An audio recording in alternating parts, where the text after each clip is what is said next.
I think it's fair to say that even with our crystal ball, we're not going to be able to answer the question of what will tax systems look like in 2030. Yeah?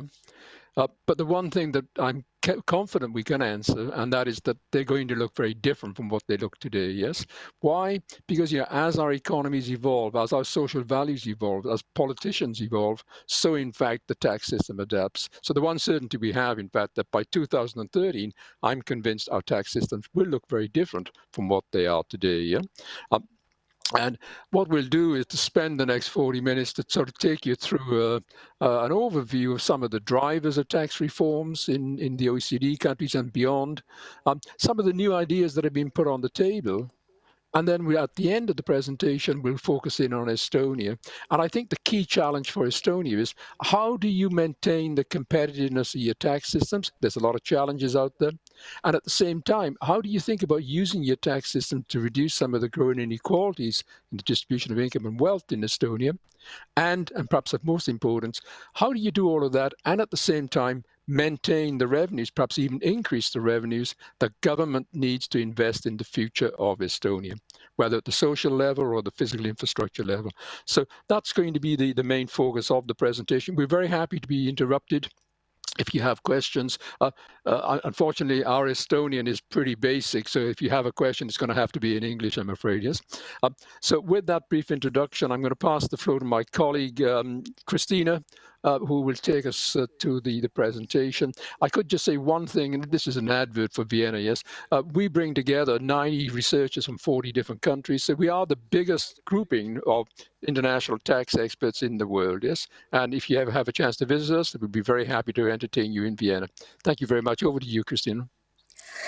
Good morning, everyone. From my part, it's a pleasure to be here. So I would like to start our presentation by allowing you to imagine. So just imagine a hypothetical mechanism or a thought process that would eradicate global poverty in 12 months.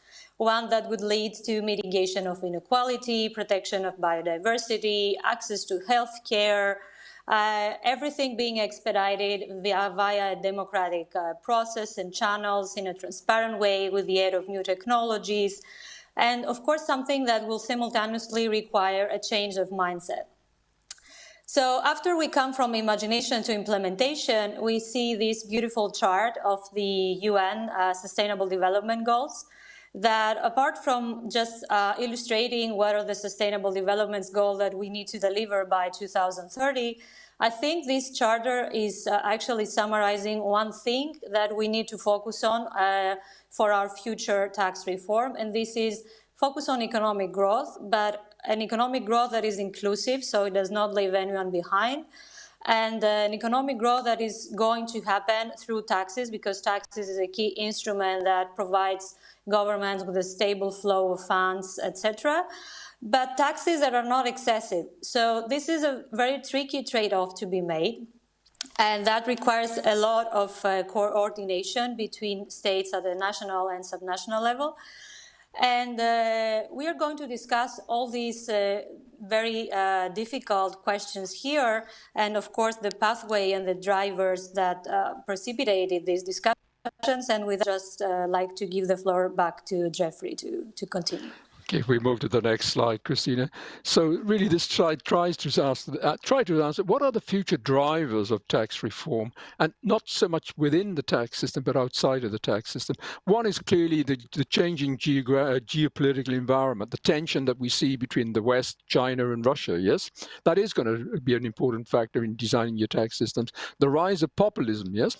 I mean, we've seen the splintering of traditional parties, the growth in parties on the extreme right and on the extreme left. Yes, a skepticism on the part of citizens about the elites that they don't reflect their values. Yes, and a general feeling that through the crisis, it's been the elites that have benefited most, and the pain has been borne mainly by the lower middle income class families. Yes? And that I think is already having an impact, in fact, on the way the countries are thinking about redesigning their tax systems. Yes? And particularly, in fact, when you look at the growing inequalities. Yes? And that's an issue that we'll come back to. The three interrelated crises.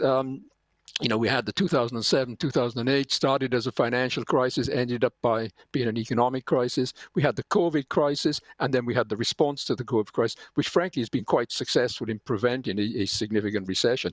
But, and it is a big but, we're still not quite sure, in fact, how we're going to get out of this recession. And you can see what's been happening around the world over the last year on that, yes. The other factor I think that will drive the reforms is the shift away from an economy that is primarily focused on goods to an economy that is primarily focused on services, yes? Or put it the dematerialization of our economic systems, the emphasis on digital services, the fact that today, if you look at the largest, multinationals around the world, it's not what they own in terms of factories or land that's their main wealth. 80% of their wealth is in intangibles, yes? And that's why, you've had this whole debate at the OECD on the pillar two, the two pillars, the BEPS 2.0, yes? How do you deal with that, yeah? And it's not an easy issue from a tax perspective. Aging populations, we're going to come back to that because that's going to have impact both on the expenditure side of governments and on the revenue side of governments as well, yes? And maybe an idea that we need to think about is, have we got the right balance in tax in the old? Can we assume, in fact, that when you get old, you no longer can pay taxes? I don't think so, yeah? And then finally, I think there's the change in attitudes towards government. In fact, this morning, The Economist published its weekly paper, and the title was "The Era of Big Government." And we'll come back to that issue as well. Yes. Why don't we move on now to the next slide, and that's we have a look at that. I just wanted to set the scene a little bit for the debate that we'll have later on inequalities. I'm not going to go through all this, but I think what you come out from some of these quotes is that there's been a very significant increase in inequalities within countries, not between countries, because that actually is reduced, but within countries, in fact, and I don't think any country is the exception to this, there has been an increase in inequalities. And one of the challenges for government is, how do you respond to that? Clearly, a large part of the answer is ensuring you have policies in place that ensure equal access to opportunities. But I think tax does have is part of the answer, particularly in terms of how we go about taxing the top 1%. And that's an issue that we'll come back to later on in the presentation. Christina, do you want to continue with inequality and digitalization?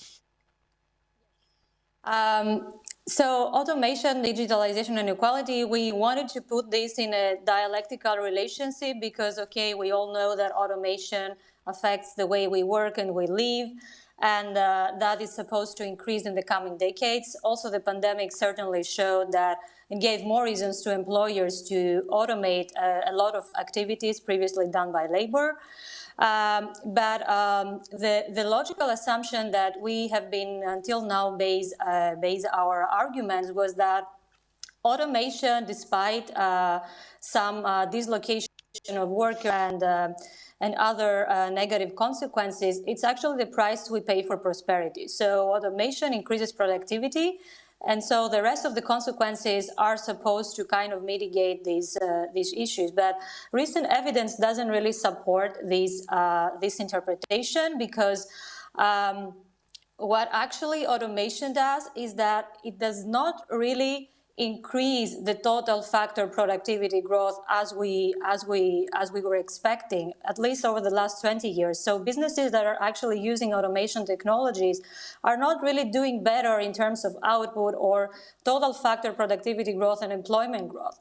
So why is that? Because there is this skills competition, and automation increases skills premium. So that's why on one hand, we have the basic assumption of growth economics that automation increases labor productivity, but on the other hand, it also reduces labor productivity because some workers are being redundant. And on the other, what is the basic assumption also in our research and development innovation growth theory is that innovation increases also GDP, but this doesn't really explain why we have this huge wage polarization within the skills of the workers, within the skills range. So the question is how we go about it in the future, because automation is, from what we see, is automatically linked with inequality. Of course, in order to discuss inequality, we need to question ownership structures and tax system structures at the second level, and that's what we're going to do a little bit at a high level later on. Next is another driver that precipitated our discussion on tax reform, and that's aging. I mean, we all know that populations are growing older and older.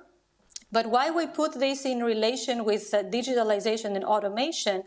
Because there is also recent evidence. If we combine, for example, the data from the UN on aging and the data that we find from the International Federation of Robotics in robots adoption, we see this striking number of around 40% of countries' variation, that 40% of robots adoption can be explained by aging alone.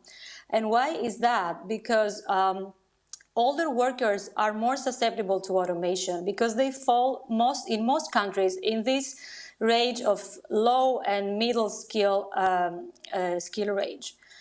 So there is a lot of concern of how we deal with this situation, because aging in itself is going to challenge welfare systems together with inequality increases. And there's different variations and intensity within different countries. Also in the Europe, Germany and Italy are coming on top of the risks of how they're going to deal with aging of workers and population, while the UK is supposed also to face similar issues, especially with the immigration restrictions that might follow Brexit. So there is a lot of social and economic concerns going on out there. And last but not least is also the climate change. And perhaps just before you move on to that, Christina, I think the key challenge for aging for governments, on the one side, it's clear that aging is going to put extra pressure on the expenditure side of government, both in terms of expenditure on pensions and expenditure on healthcare. On the other side, because many countries provide a very favorable treatment to people that retire. Yes, in some countries, for example, the UK, you no longer pay social security contributions. Yes? So it's actually undermining the revenue base. So you've got this dichotomy. On the one side, aging is putting pressure on expenditures, and on the other side, it's actually reducing your tax base. Yes, and that's a real challenge for governments, including the Estonian government. Sorry, Christina, go ahead. Yeah. Yeah, absolutely, I agree. And there are also a lot of older workers that actually are engaged in paid and also unpaid work. So there are a lot of issues that challenge the tax revenue budgets, as Jeffrey mentioned. And being a very older worker, I'm much in favour of, in fact, abolishing retirement ages. Let's just keep people working. That's the answer. Yes. Exactly. Go ahead, Christian. On the climate changes. Yeah, climate change is actually here, even though people don't want to believe it. So we're actually facing extreme weather conditions, natural disasters, and of course, based on our Sustainable Development Goals agenda, is that we have to reduce our carbon footprint, and we have to reduce temperature by 1.5 or 2% of Celsius degrees. But what we want to illustrate here is that climate change also comes together with all the other economic and social drivers that we have discussed. So it's related to inequality, it's related to health crisis, and all of them, they are combined on how we are actually building our public expenditures in a way that they are sustainable for the future. So this issue of sustainability, especially with regard to climate crisis, is not really regarded by many countries so far. Only few countries have introduced this factor in their sustainability analysis in their budgets. I think also the European Commission in 2020 has included this issue in its debt sustainability framework. So this is all the issues that we have to deal with, and with that, I will pass on to the next. I will go on to, and perhaps just on that last part, I think on the climate change, there's not enough attention being paid to how technologies can produce smart responses to climate changes. We need to get a better dialogue between the technologists on the one side and the climate specialists on the other. Over to you, Ivan, yes? Thank you, Jeffrey. And we heard until now why. So we heard what are the drivers for change, and I was planning to say, then how do we get to this bright future? But maybe the better way to put it is how do we get to at least a little bit less green future? And one of the points that can help is probably reinventing our tax systems to a certain extent. And what do we need to look into when we think of reinventing our tax systems? The first point relates to the new tax bases, and not only new tax bases, but also reinventing existing tax bases. So when we speak about the tax base, we need to think of, do the taxes that we currently have are apt for the time in which we are living? So should we have the corporate income taxes as they are? Should we have VAT as it is? Should we have personal income taxes as they are? And probably the answer to that is, to a certain extent, yes, but some things will need to change, and we'll look into that in greater detail in the upcoming slides. But also, the question arises, do we need new tax bases? For instance, do we want to tax stateless income? So do we want to tax things that happen in the metaverse or things that happen in space, so where no particular country exercises jurisdiction? How do we tax Great artificial and intelligence? a great opportunity there for a small country like Estonia, my friends. Yes, and we'll come back to that. Yeah? Exactly. Also, what do we do with environment? So how do we tax productive activity in a way that is probably more sustainable with a view of balancing out the externalities that are caused to the environment? For getting there, however, we will need to also look at new tax principles that are underlying a particular reform that might take place in the future. Because apparently the rules that exist until now and are predominantly based on physical presence around the world, where they were invented in a time when physical presence was key in order to do any productive activity. And usually the benefits of the productive activity were in the country where the physical presence is. That's no longer the case. So maybe new tax principles will need to be invented. And on the basis of that, also a new multilateral and international coordination will need to be set up, because all of these challenges, or almost all of these challenges, are cross-border. So unless there is a sufficient level of coordination of the tax policies around the globe, no meaningful change can be made. Which relates to the final point. Yeah, go ahead, Jeffrey. Yeah, just let me pick up that one. I mean, what is fascinating when you work in the tax world, I mean, the rest of the world, whether it's in environment, investment, or other areas, seems to be moving away from multilateralism. The tax world is in the opposite direction. We're actually moving towards multilateralism, despite a sort of embedded skepticism about multilateralism that tax people have already had. And that's an interesting issue, yes? Why is tax the exception here? Go ahead, Ivan. Well, maybe one of the reasons of the question that you just posed, Jeffrey, is in the next point related to the invisible tax administration. So imagine a country wants to fully automate its domestic tax processes with respect to compliance burden. Can you do that unilaterally? Well, probably yes, for domestic situations where all the information concerning taxable events is domestic, then you can. But if you want to give the same benefits in cross-border instances, then a certain level of coordination and data sharing will be necessary, because otherwise, of course, it will not be possible. And from this point of view, the multilateralism is a natural consequence of the fact that the challenges that are faced are global. Also, the same holds true for instance, double taxation. Many of the new tax bases that we were looking at probably will be looked at by more than one country. And if they do that in a non-coordinated fashion, there will be overlapping of tax jurisdiction and double taxation that at the same time will undermine the growth that we so much need in order to actually raise revenue. And over to you, And Jeffrey, if link you want to say. yeah, and just linked to that is there's always been a big debate about tax sovereignty. You've seen that in the debate that's been occurring for the last 2 years in the OECD on the BEPS 3.0. Yeah, but the reality is that even big countries like the US are constrained in what they can do. Yeah, and that just reflects that we're a global economy. Yeah, so you all the time have to be looking over your shoulder and asking, is our tax system as competitive as Singapore, or competitive as the UK? Yeah. So in a sense, I mean, we have to accept that tax sovereignty is it's a concept that I know the politicians like, but the reality is that we are constrained by operating in a global world. And the other comment I think I would make there is that I think also one of the things we should be doing is trying to make a closer link between what happens on the tax side and what happens on the social benefits side.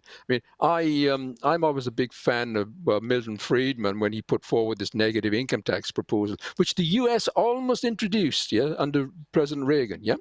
And maybe we need to come back and ask ourselves, given the automation, given the digital technology that we have, could we actually now move towards a negative income tax? What would that look like? Would it lead to better service that the government provides to citizens? Yes. So, yeah, I think what you've seen from this part of the presentation, that it's a very exciting time to work in taxation because almost everything is up for grabs. Yes. Why don't we move on to the next slide? And that's really addressing, coming back to these issues of inequality. Uh, uh, you know, I think what has changed in this debate is that in the past, dealing with inequality, it was seen as basically a social moral issue, yes? I think that's changed. And I think today, in fact, it's become an economic issue. Work that's been done by the IMF and the OECD suggests that, in fact, as societies grow more unequal, it breaks up social cohesion. And when you break up social cohesion, it becomes more difficult to build up support for sensible structural economic policies, yes? So in a sense, I think, that whereas in the past there was a moral argument to reduce these inequalities, today I think there's a good economic argument. And as I said earlier, the reality is that tax will only play a very relatively small role, yes, but it does play a role here. And I think governments around the world are beginning to ask themselves, how can we use our tax system to actually reduce inequalities, particularly at the top end of the income scales? Yes? And that's why you've seen a reemergence of the debate on wealth taxes, what the IMF and the OECD is called solidarity taxes. Yes? How would you actually put these in place? I mean, if you went back traditionally 30, 40 years ago, you had about half of the OECD countries that had net wealth taxes. Today, you have only 3, yeah? But I think as we move into this debate on net wealth taxes, we need to recognize that many of the arguments that were put against them, yeah, for example, that it's very difficult to actually know what our citizens have in terms of offshore assets, that it's very difficult to track these assets, yes? Well, just think of with the transparency revolution that we've had, all the work that the OECD has done on transparency. Now, the Estonian tax administration has a very good idea of what Estonian residents hold offshore. And the technologies that are coming on place, particularly blockchain, that gives governments the ability to actually track these. So I think we need to reopen the debate and say, in this new environment, are the traditional arguments against wealth taxes are they still valid? Yes, and my answer is probably not. Yeah, there are issues that arise here. You have to have a quite significant exemption thresholds. You have to try to exclude also productive assets that are passed on.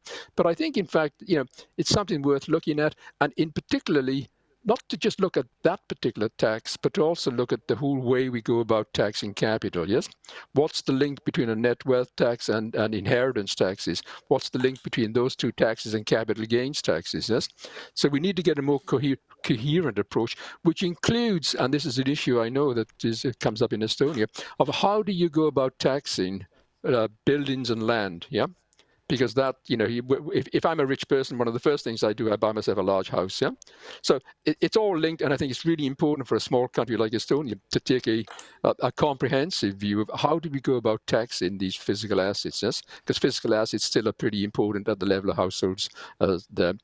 So why don't we move on to the next slide? And yeah, now let's speak a little bit about existing taxes, very well-known taxes like personal income tax and corporate income tax, and ask ourselves, are the rules as they are today apt for the current environment? And let's start with personal income taxes, and an example that I think we all very well have realized in the past 2 years, namely that you don't have to be in the office in order to do your job. And sometimes it might be nice to be in a warmer place with a better tax climate while you are doing your high-paid job in a northern country somewhere. And then what is the impact of remote working on the potential tax basis? Because my premise is that probably partly remote working is here to stay because people eventually liked it, and companies also will do a great saving of costs if they allow a certain degree of remote working in terms of office premises.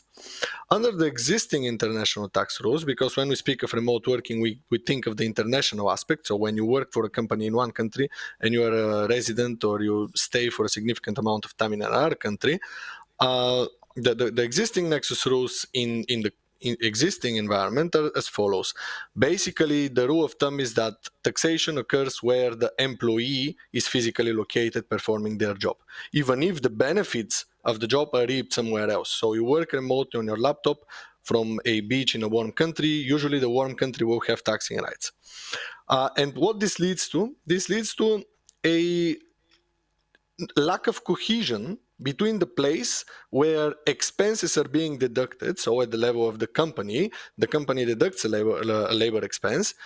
Usually, this labor expense will fall within the tax base of the same country if the worker is in the same country, but when they aren't, there is no cohesion, and the taxing rights occur in another state. How can we move from there? Probably there is a need to rethink the Nexus rules and provide taxing rights to the country where the benefits of a particular work are being reaped, or at the very least, a sharing of taxing rights between the country of residence of the particular individual and the country of the company. Because in both senses there is a certain amount of contribution. So the country of where the resident is staying provides the infrastructure, provides the internet, provides whatever you need in order to work, and the country of the company at the same time gives the deduction of the expense. So a certain amount of taxing rights are due there as well, probably. The second And point just on, go ahead. I'll come in later. Go ahead. Okay, the second point that I want to make relates to corporate income taxes. Oh, sorry, And but just before, yeah, can I come back? Just because on the personal of income course. tax, I think the other big driver of reform here is the spread of the shared economy, because that's challenging the traditional distinction between employee and self-employed. Yeah. And at the moment, the shared economy is about only 8% of the economy within the OECD area, but it's going to grow. And that we're going to have to decide, well, what does that mean for our personal income tax base? And particularly, what does it mean for the distinction between employee versus self-employed? Yeah. So I think that's really important. Sorry, go ahead on the corporate income tax, Ivan. Yeah.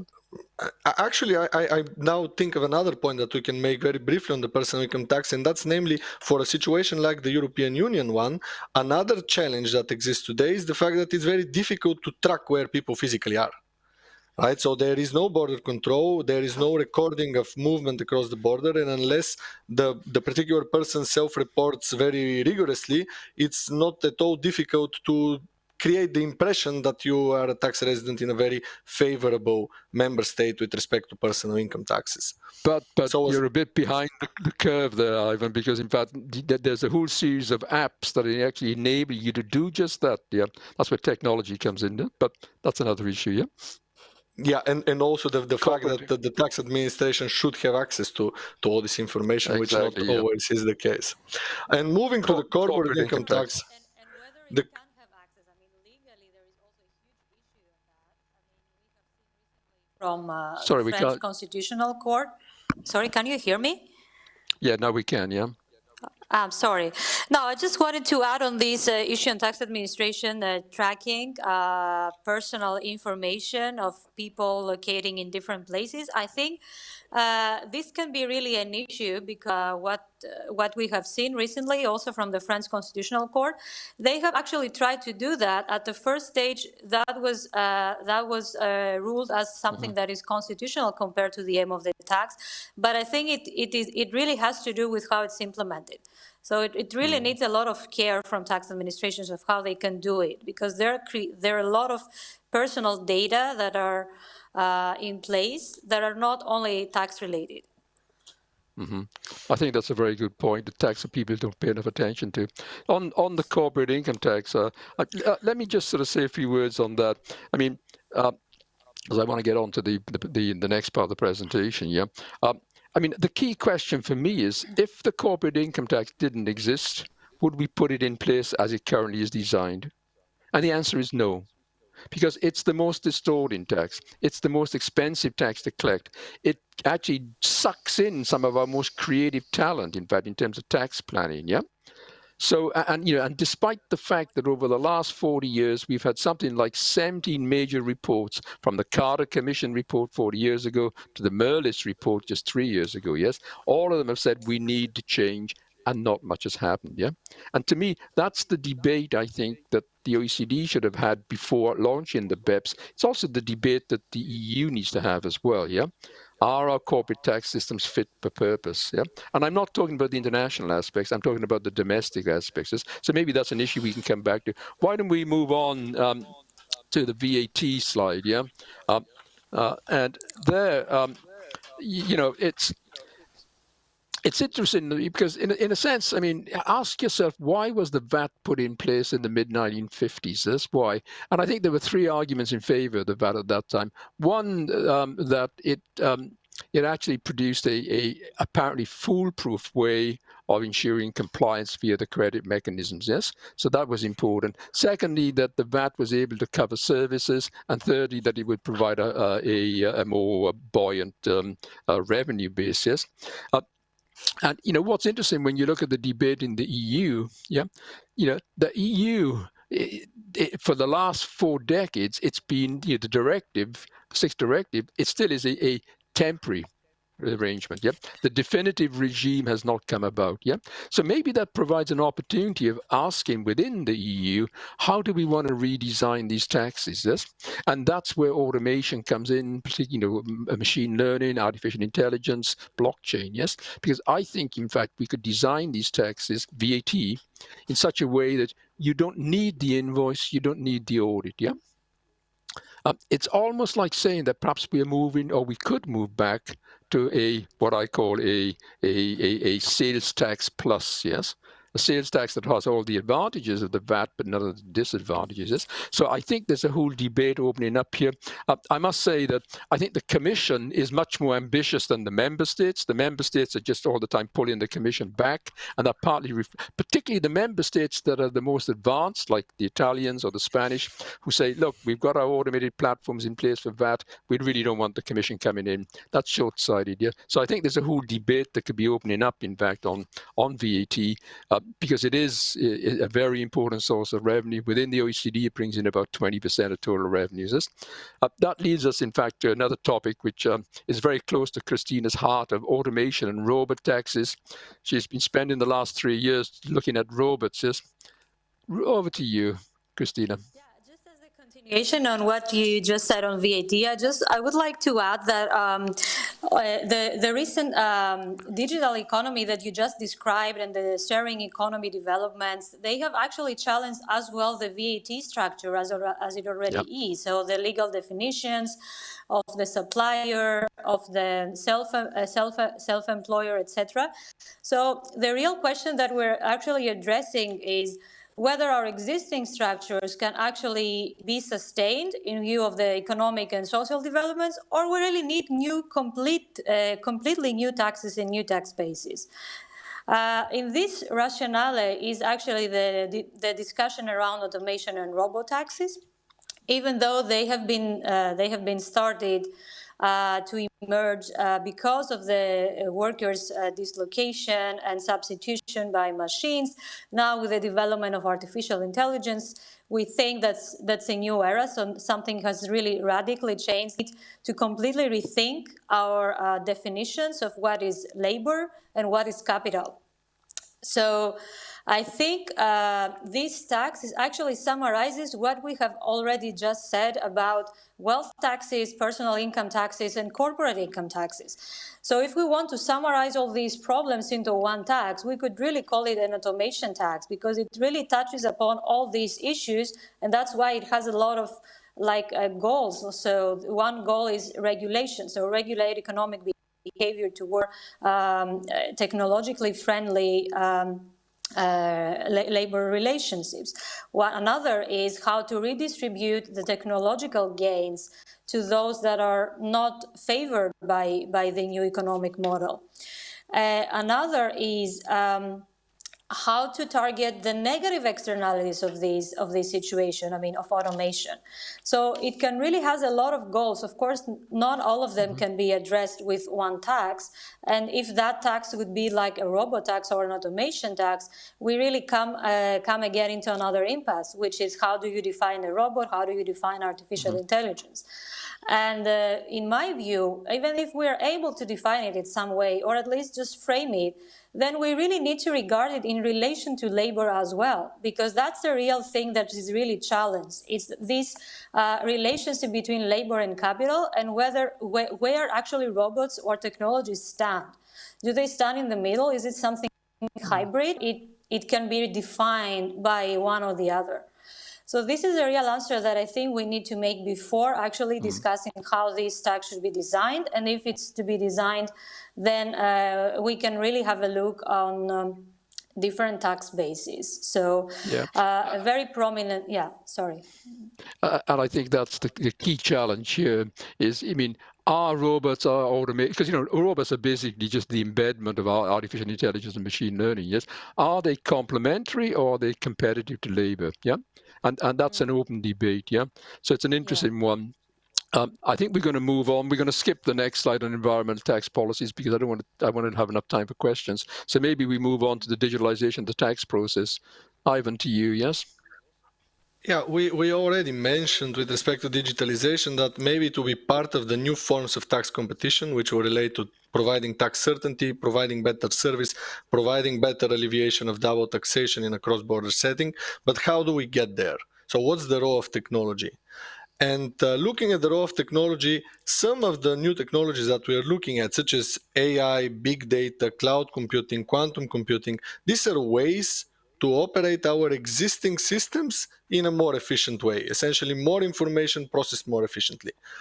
But the big disruption in all existing systems right now is likely to come of blockchain. Why? Because the blockchain is not a new way of doing all things, but it is an entirely new way of envisaging our tax system. Because what the blockchain does, it allows us to record anything of value in an immutable virtual representation of the truth. Let that sink in for a second. And let's look at central bank digital currencies in order to demonstrate what do I mean by that. What are central bank digital currencies, which will be run on a blockchain? They're a currency, but that's not the main point. We already have currencies. The main point of central bank digital currencies is that they are tax information channels, as they record transactions that are also taxable events in a way where auditing might be even an obsolete exercise, because everything that has ever happened in a particular economy will be already recorded on the blockchain that runs its currency.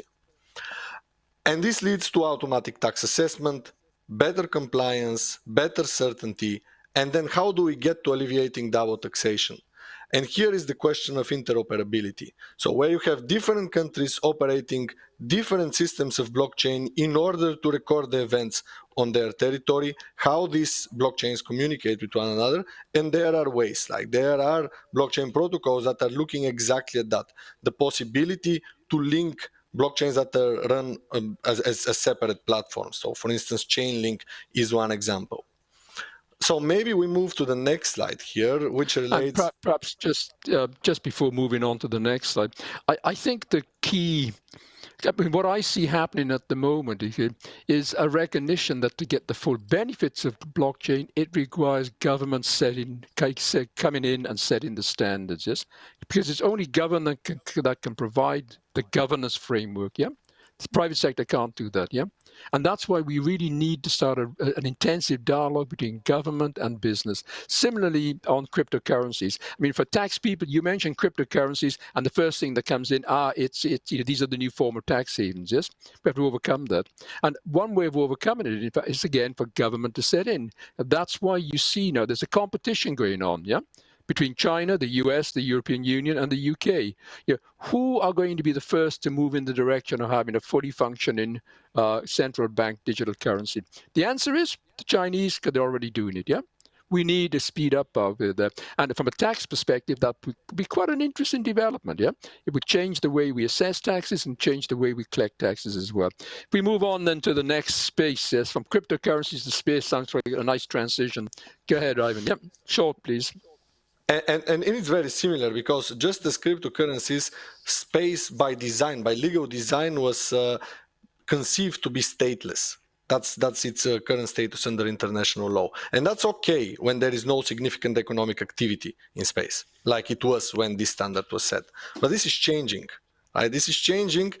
And already cases at domestic courts are popping out, asking questions such as, is a satellite in geostationary orbit a permanent establishment? And until now, the answers are always no. Why? Because it's too high in terms of physical presence that's required for triggering a permanent establishment. But this debate is already triggered probably by the current discussions under Pillar 1, where physical presence is no longer the only nexus, and this is the development that is likely to come by 2030. Mm. And And then I we think need the big issue here is, space. There's economic activity taken in space. Who's going to tax it? Yeah. Is it going to be the individual countries, the normal approach, or do we actually say space should be treated as the commons of humanity? And in fact, we have a multilateral tax approach. Yeah, and you could even link it to the debate on climate change. Yeah, we don't forget under Glasgow, the agreement was that developed countries would provide 100 billion per year to developing countries to deal with climate changes. Well, maybe in fact, if we had a common approach to taxation in space, that's where that money could come from. Yeah. So I think there's an interesting debate that's opening up here, and there's an interesting opportunity for Estonia. Yeah, look at the way that Luxembourg or Gibraltar have positioned themselves as the place to go and to set up your headquarters if you want to be creating a company that explores space. Yes. Why isn't Estonia thinking about that? But that's something we'll come back to. So if we move on to the next slide, uh, and Ivan. on the EU action plan, I'm not going to go into the details of the action No, and plan I think itself. we'll just skip it. Yeah, we'll just go straight through it. Yep. All Let's right. move to the next one. Yep. But you can see the slides, everybody, so you can have that. So then, because I want to get to this next slide, which we've. It's all Yep. this one, right? It's this one, yeah. Because I think this is the by now, you listen to the three of us, you're probably bored out of your mind. You think these are mad people, yeah. So the question is, how does all this relate to you? How does a small jurisdiction like Estonia position itself, yeah? And where you physically are is irrelevant in today's global economy, yeah? But you have to know how do you position. And look at the way, for example, that a country like Singapore has positioned itself. Small country, yeah? But somehow they, in fact, are doing extremely well in the global economy, yeah? So I think that the debate for Estonia is, well, how do you design your future tax reforms so that you maintain your competitiveness? Because you do have, I mean, I think under the tax foundation categorization, you put as the top, the number one in terms of tax competition. Yeah, that's being challenged, I think, by what's coming out of the BEPS work, and we can talk about that. Yeah. So how do you maintain that position? But at the same time, ensure that, in fact, your government is going to get the extra revenues that it needs to meet its social and physical infrastructure needs. I think a second issue is, how do you build on your lead on the digital economy? Because, frankly, I mean, when I go around the world and people ask me about the digital economy, all I say is, look at Estonia, yeah? Because you have adopted an approach where basically your government has said, we want a digital society. And to achieve that, we need a digital government. And then you can talk about a digital tax administration, yeah? And I always like the story that one of your colleagues said to me that, why did you move in this direction? Because you needed this for physical survival. You have a big neighbor, the Russia on one side. If anything happened, at least you would exist in the virtual world, even if the Estonia ceased to exist in the physical world, yeah? And that, I think it sounds a funny story, but it actually is a true story, I think, yeah?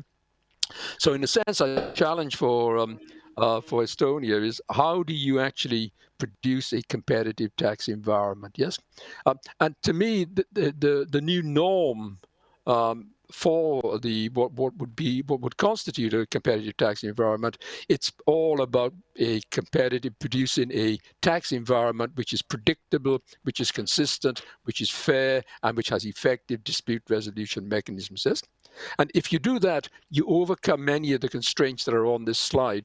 The constraints at the EU level, as a member of the EU, you have to comply with what's coming out of the Code of Conduct. You have to comply with the state aid rules.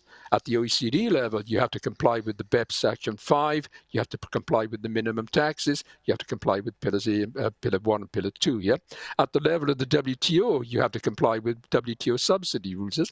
But so I think it's a good time for Estonia to rethink the way in this new environment that you can actually continue to provide a competitive tax environment.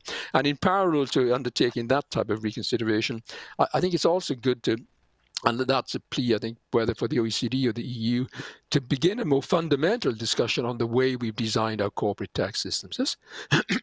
And, excuse me, and here I actually think that Estonia could provide a leadership role, because the system that you have of taxing the shareholder distributed dividends, yes, and maybe that's the way we need to go, yeah? In other words, perhaps we no longer need to have taxation at the level of the corporation, yes, but we could have taxation on dividends. We could have taxation on realized and unrealized capital gains. Yes? The technology is there to enable us to track shareholders around the world. Yeah, so it's a debate that I think we need to get into, and one that I think Estonia has a direct interest in. Yeah. So bottom line for all of this, as a small country, you need to be agile. You need to be aware of what the current trends are. You need to be aware how these trends are opening up new opportunities for taxation, whether it's in space, whether it's Zuckerberg and his metaverse, yes, where economic activity is taking place, there's no taxation, yes. So there's a whole set of issues that are opening up and opportunities that are opening up for Estonia. And I'll go to the last slide, and I'll just leave these changes up here. Go to the next slide, Christina. Yeah, the only thing I'll pick up here is a point that Ivan has already made. It's the last point on tax administration. It's just, I'm convinced there's going to be a fundamental change in the way and the functions of tax administrations. In the past, the tax administration was a verifier of outcomes. You check the figures, are they right? Yeah, that's going to move. That's going to change. Today or tomorrow, tax administrations are going to be certifiers of systems. I look at your VAT system, I look at your tax control framework within the corporate income tax, and I say, that's a pretty robust system. It's going to deliver the right results. I don't need to audit it. I don't need to verify the outcomes. Maybe one doesn't even need invoices under VAT, yeah? No? And on the VAT side, if you want to see the future, look at the Russian VAT. So I think there's a lot of issues there. I'm sorry that we've taken a little bit long, but there's a lot to cover, and we'll be very happy to answer any questions. So over to you. Thank you very much. Jeffrey, as a last remark, yeah. on the concluding part, I would just like to add that from what we have discussed so far, and because many countries' concerns, apart from Estonia, is how they really preserve their competitiveness, I think we should really think about whether there is room for competitiveness under the new rules of Pillar 1 and Pillar 2, and how much room there is. Because if the trend is to coordinate everything the more we can, how much room do countries have, especially with regard to specific tax instruments that they used to work as their major way of attracting foreign investments? So how do they go about it now? I think that's a good question, because all of the Pillar 1 and Pillar 2 are primarily focused on the corporate income taxes. You can compete by means of your VAT. You can compete by means of transaction taxes. You can compete by means of taxes on individuals. That's the non-dom regimes, the golden passports that countries have. Yeah. So in a sense, I mean, and it's interesting that BEPS is focusing on what is a relatively small tax. Corporate income taxes bring in 8% of revenues on average in the OECD. Yeah. If the debate was being driven by the need for government money, it's the wrong tax. VAT would be the tax I would focus on. We'd stop there. Yep. I'd be very happy to answer any questions. Thank you so much for the fascinating dialogue or trialogue, I would say. This was really enjoyable. Thank you so much. And I'm absolutely amazed how well you are informed about the Estonian case and our particular concerns concerning the BEPS, for example. And we've got quite many questions from the audience, and we've got about 15 minutes for discussion, so all is fine. You were perfectly in time, and you just succeeded to cover so much issues, such a wide range.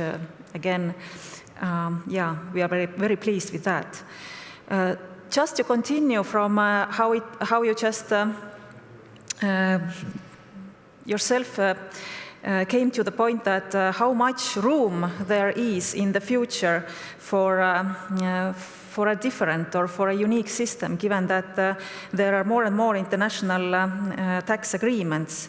And of course, this question comes back to the corporate income tax of Estonia, and we are right now facing the issue with the global minimum tax proposal that can we retain our system as it is, or are we forced to change it? Of course, right now it is only considered the minimum tax for global multinationals and their subsidiaries. However, how reasonable it is to keep two parallel tax systems in Estonia, and all the headache and red tape and administrative burden that comes with this. So what would you suggest for us in that situation? I'll start and my colleague may add. One, it's important to comply, yeah?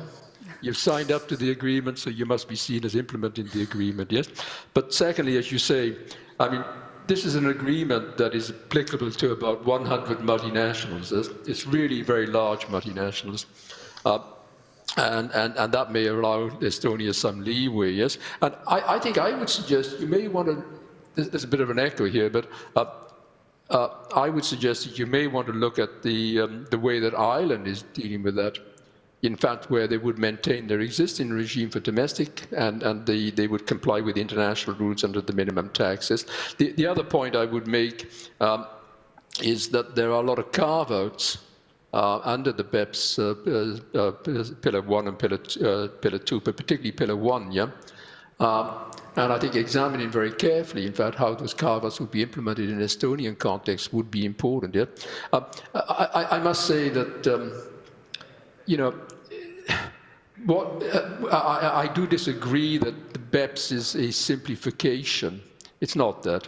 It's made the system much more complex, because what you've done, you've taken a new system, Pillar 1, and you've superimposed it on an old system. And as you said, the commentator a moment ago, you now have these two parallel systems operating, yes?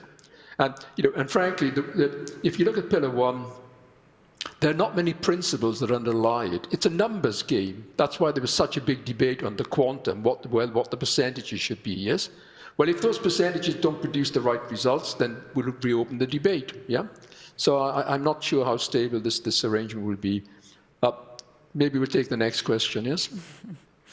Yeah, thank you. And we also hope that there will also be room for building up own tax advantages, that the tax competition between the countries is not dead because of the international agreements. Yeah? Yeah, I could just interrupt there. As long as there's taxes, there's going to be tax competition, yeah? But I think if I were Estonia, I would be making sure that I have one of the most business-friendly tax environments, yes? And I would do that by making sure that my tax administrations, they are seen as providing a service to business. They're seen as providing certainty, predictability, fairness, consistency, yeah? You need to have a look at your dispute resolution mechanisms, yes? Not just on the corporate income tax, but on the VAT side as well, yeah? Because for a large multinational, you know, having tax certainty is probably more important than having tax incentives or low rates, yes? Thank you. Yeah, I mean, that's a great point that, yeah, Christina? Yeah, I would say that most of the new international tax proposals, I think what they're really trying to tackle and target is this type of favoritism. So I think they really want to impose more fairness and efficiency in the tax systems, but in a way that they want to tackle a lot this exceptionalism and favoritism, so mostly tax incentives and things that they really reduce largely the effective tax rates. So as long as you have a system that is pretty simple and effective, but it is inherently simple and effective, but it's not based on how to have like broadly a lower effective tax rate in order to attract investment. So it's more rational, I would say. Then it would be still fine. I mean, there is a lot of leeway. Mm-hmm. Mm-hmm. Yeah, thank you. So go on to the next. Yeah, I suppose that's question, yes. that's a good point, that the nature of tax competition is changing. It's not so much perhaps about the taxes and the rates, but rather how the tax administration is working, and about the tax certainty and avoiding of double taxation. So this is definitely something to take on board. Next question. What future would you forecast for the R&D tax incentives for business enterprises? They are implemented by most OECD countries. We don't have these in Estonia. Should we introduce one? No. Tax incentives are generally ineffective. Yeah. I mean, think of the way that a company decides where to locate its investment, yes? The first step is, what region do I want to go in? Do I want to go into the Baltics or Europe, yeah? Second decision is, within that region, which country I want to go into, yeah?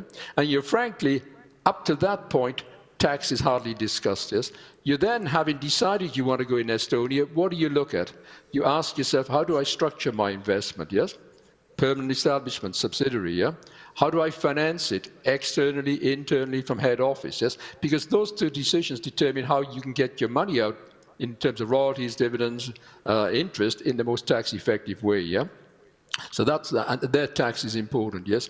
But the other key thing that a multinational will ask is tax certainty. Do I have it or do I not? Yeah. I mean, I know if you look at Russia 10 years ago, very few multinationals would go there, because if you made $100 billion in profit, you never knew how much you did. Or look at India, yeah?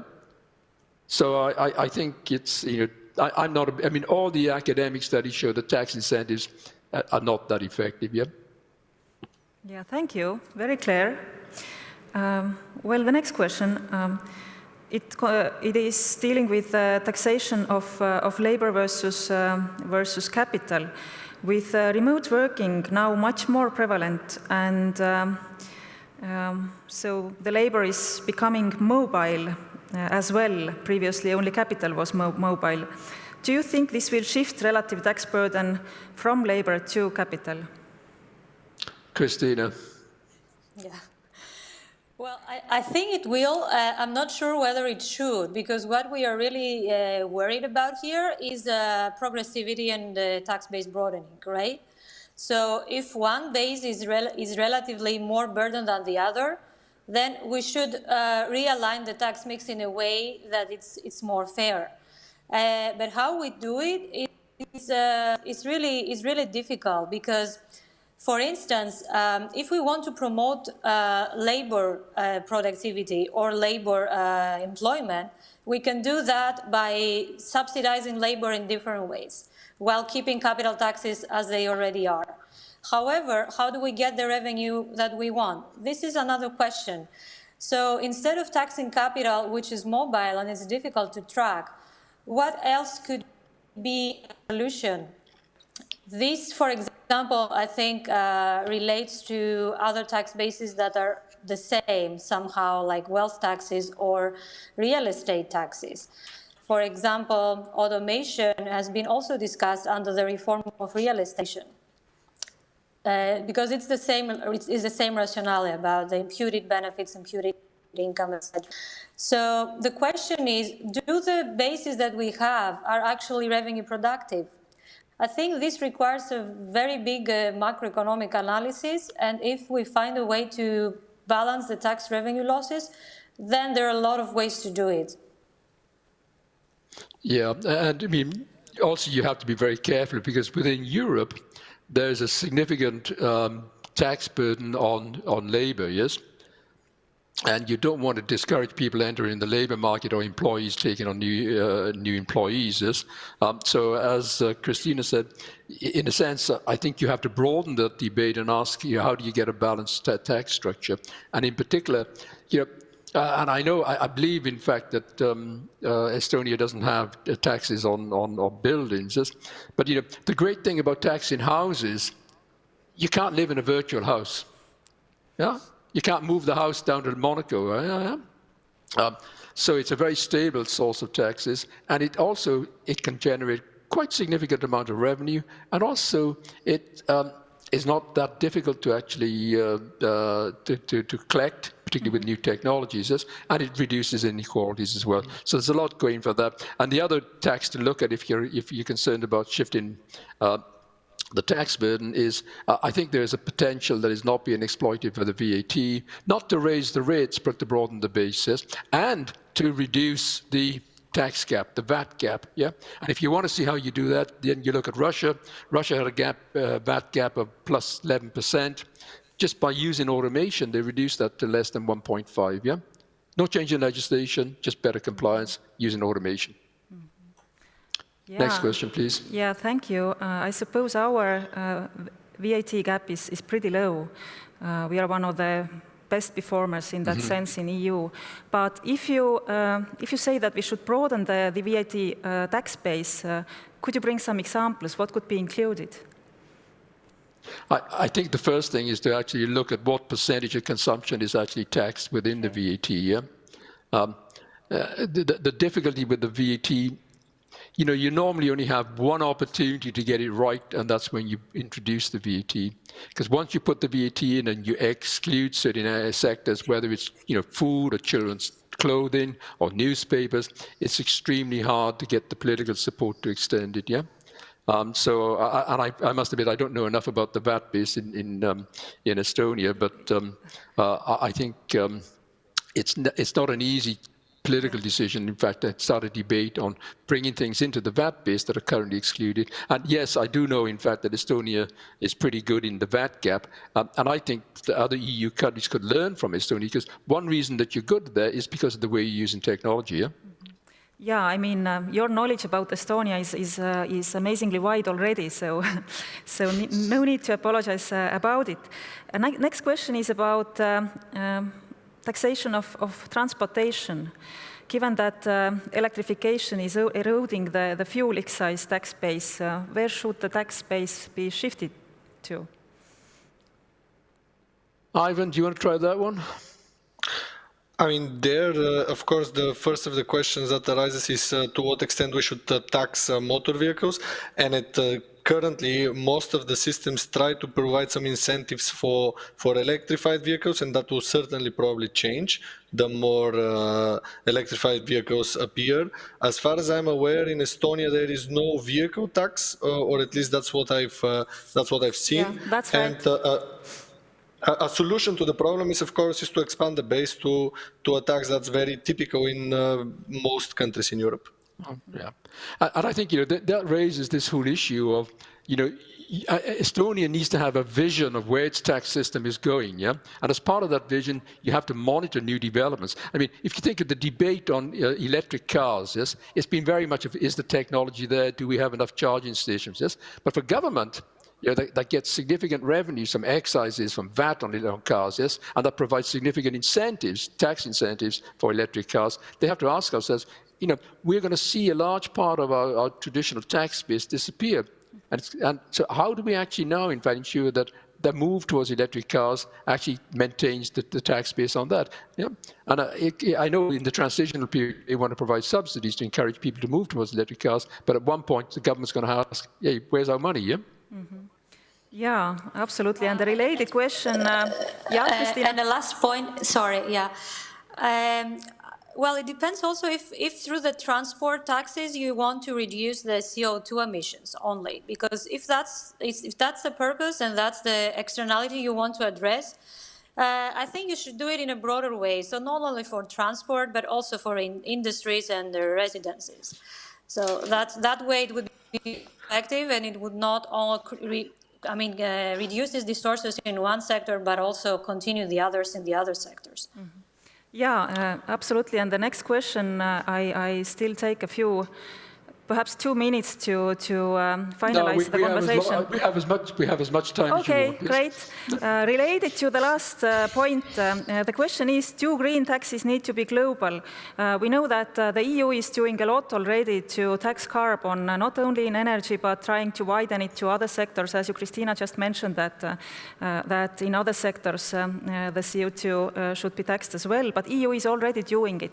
So is there room for national green taxes anymore?